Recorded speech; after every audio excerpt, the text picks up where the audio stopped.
안녕하세요, 곡물단지입니다. 오늘은 실손보험 개혁과 도수치료 물리치료사의 미래라는 주제로 이야기를 나눠보려고 합니다. 최근 실손보험 개혁이 도수치료를 하는 물리치료사들에게 어떤 영향을 미치고 있는지 쉽게 풀어서 설명을 해드릴게요. 오늘은 좀 무거운 주제지만 우리가 꼭 알아야 할 중요한 변화에 대해서 이야기를 해보려고 합니다. 바로 실손보험 계약인데요.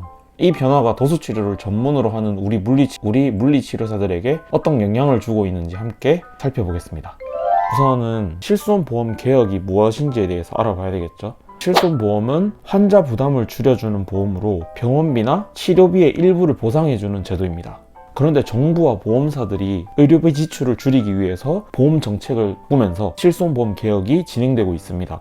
개혁의 주요 목표는 불필요한 의료 비용을 절감하는 것이지만 그 과정에서 보험 적용 범위나 지급 기준이 달라지고 실제 치료 비용 청구에 제약이 생기고 있습니다. 그럼 이런 실손보험 개혁이 도수치료에 미치는 영향이 무엇일까요? 이제 도수치료를 전문으로 하는 우리 물리치료사 여러분에게 어떤 영향이 있을지 구체적으로 한번 이야기를 해보겠습니다. 보험 적용이 축소되겠죠. 실손보험 개혁으로 인해서 보험사가 치료 비용을 심사하는 기준이 강화되었습니다.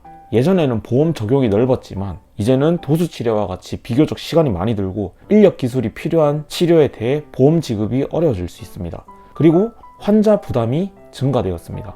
보험 적용이 줄어들면 환자들이 직접 내야 하는 비용이 늘어나게 됩니다. 그 결과 일부 환자들은 비용 부담 때문에 도수치료를 포기하거나 다른 치료법을 찾게 될 수가 있죠.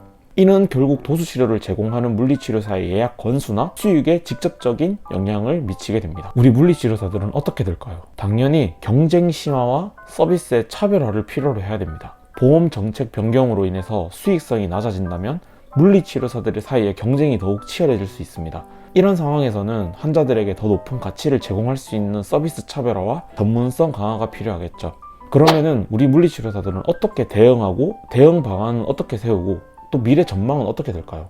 이런 변화에 대해 물리치료사분들은 어떻게 대응해야 되는지 한번 알아보겠습니다. 비용 효율적인 진료 모델을 개발해야 됩니다. 쉽게 말하자면 변화된 보험 정책에 맞춰서 불필요한 비용을 줄여야 되고 효율적으로 진료를 운영할 필요가 있습니다. 그리고 직접 결제 프로그램 및 부가 서비스를 도입할 필요가 있습니다. 보험 적용이 어려운 부분은 직접 결제 프로그램이나 환자 맞춤형 부가 서비스로 보완하는 방법도 고려해 볼 수가 있습니다. 전문성과 브랜드를 강화시키는 것 한 몫을 할 수 있습니다. 환자에게 신뢰를 줄 수 있는 전문성을 더욱 강화해야 되고 차별화된 서비스를 통해 경쟁력을 높이는 것이 가장 중요합니다.